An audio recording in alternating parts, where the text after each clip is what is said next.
नमस्कार मंडळी, तुमचं स्वागत आहे माझ्या यूट्यूब चॅनलवरती।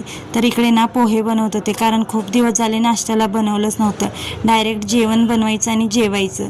आणि इकडं आज भाजीला पण काय नव्हतं, कारण 8 दिवस झालं बाजारमध्ये कोण गेलंच नाही।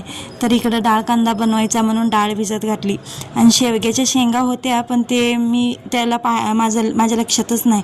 ते सासूबाई बघतील म्हणून गपचूप जाऊन टाकून आले।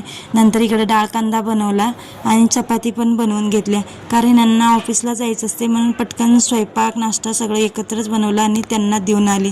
तर हिचं ओढणी घालून इकडं चाललं होतं, माझा फोटो काढ तिचा फोटो काढला। आणि इकडं काल पाऊस पडल्यामुळे ना सगळा धूळ जाऊन असं बसला होता, झाडून घेतलं। आणि इकडं शेवाळ्या पण वाळत घालायच्या होत्या। सगळ्यांचं उन्हाळे सामान झालं, पण माझं अजून काही नाही। तर आम्ही काल शेवाळ्या आणल्या होत्या, शेवाळ्यापासून तरी मुहूर्त लावायचा म्हणलं, शेवाळ्या उन्हात घातल्या।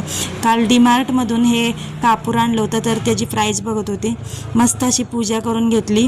त्याच्यानंतर कपडे धुवायचे होते, तर ह्यांच्या ऑफिसचे कपड्यामध्ये काय पैसे वगैरे आहेत का बघितलं। नंतर मस्त असं जेवण करून घेतलं। चला मग भेटूया उद्या, बाय।